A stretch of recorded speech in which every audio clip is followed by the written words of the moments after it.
This is local news that matters. You're watching WAWV News at Noon. A man is in jail after a Tuesday evening shooting at a Terre Haute motel. And Indiana Governor Eric Holcomb gets his stance on President Biden's COVID-19 relief package. Also, Indiana State University is looking to raise thousands of dollars, and they could use your help. Good afternoon, and thank you for joining us. I'm Taylor Johnson. An arrest has been made in connection to the shooting at Roadway Inn in Terre Haute Tuesday. Justin Bluher of Brazil is facing charges after police say a man was shot in the left leg. Those charges include criminal recklessness and a felon in possession of a firearm.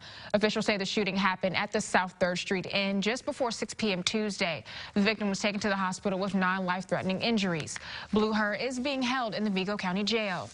And an investigation is underway after officials say there was a report of shots fired outside Planet Fitness in Terre Haute. The report came in this morning. According to Sheriff John Plassey, it stemmed from a domestic incident. He says no one was hurt and there was no visible damage. We'll keep you updated as the investigation continues. And a Sullivan County teenager was flown to the hospital after being thrown from a vehicle. This morning it happened around 6:45 a.m. According to Indiana State Police, 16-year-old Layla Knotts was driving on State Road 58 near County Road 275 West when she lost control. They say Knotts' vehicle became airborne, flipping several times before coming to a rest in a field 40 feet from the roadway. She was airlifted to an Indianapolis hospital. Sullivan First Christian Church has opened its doors for anyone to pray for Layla. Well, brothers and sisters in Christ should always pull together, especially in a time of need.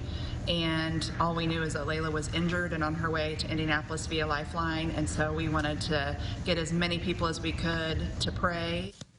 The church will be open until 3 p.m. today. And yesterday, autopsies were performed on a man and baby found dead after a house fire in Edgar County, Illinois. The fire happened early Monday morning in the town of Vermillion, that's near Paris.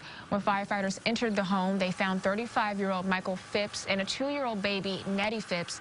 The Edgar County coroner says both died from thermal exposure and carbon monoxide inhalation. Michael Phipps also suffered smoke inhalation. The cause of the fire remains under investigation. Congress appears poised to pass President Biden's emergency COVID relief package, but it will be a very close vote in the Senate.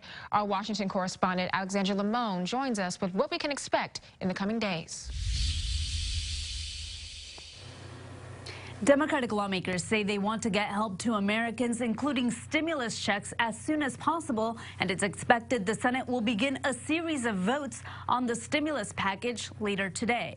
We're now on track to have enough vaccine supply for every adult in America by the end of May. President Joe Biden says his administration has made great strides in dealing with the coronavirus pandemic, and he wants that progress to continue. This is a national imperative that we get our kids back into the classroom safely and as soon as possible. The president says for schools and businesses to fully reopen and life to return to normal, Congress needs to pass his $1.9 trillion American Rescue Plan. That's why the president worked with Senate Democrats on Tuesday to ensure enough support for the package that would deliver money for vaccines, schools, unemployment, stimulus checks, and more. American people are overwhelmingly in support of this legislation. A majority of Democrats, independents, and in many polls Republicans support this bill. It seems the only group that doesn't support this bill are Senate Republicans and House Republicans. Democratic leader Chuck Schumer said the Senate will move forward with the bill as soon as possible, but Republicans criticized the legislative package, saying it's full of items unrelated to the pandemic. So we'll be fighting this in every way that we can. It is my hope that at the end, Senate Republicans will unanimously oppose it. Lawmakers hope to have votes in the Senate wrapped up by the end of the week so that a final vote on the nearly $2 trillion stimulus package can happen in the U.S. House on Monday. Reporting in Washington, Alexandra Limon. We're learning Governor Eric Holcomb's stance on President Biden's COVID-19 relief package. Holcomb joined 20 other Republican governors and 1 Democrat in a letter opposing part of the plan. They say it's not fair to give money based on states' unemployed populations instead of the actual populations. The governor says states like Indiana would miss out on funding under that system. And Vigo County Middle School students are back to learning in person 4 days a week. Under the new schedule that started yesterday, schools will be in class Tuesday through Friday, and Monday will be a remote learning day. Officials with the Vigo County School Corporation say new protocols aim to reduce the risk of the spread of COVID-19 during passing periods and lunch. Directional arrows will be placed in hallways and stairways, and middle schools like Woodrow Wilson will add extra areas for students to eat, like in the auditorium. And if weather permits, they could sit outside. Newly placed QR codes can be found on tables for students to scan themselves in, and in the event of an outbreak, this would help with contact tracing. I really do feel pretty optimistic, you know, and I really feel like we have a pretty good plan in place to keep these kids in school where they need to be and where the parents know that the students need to be. VCSC's Director of Communications says operations will be based on a school-by-school model. High school students are set to return to in-person learning next week, March 9th. In some exciting news, Indiana State University will be the official host of the Indiana Convention Center practice site.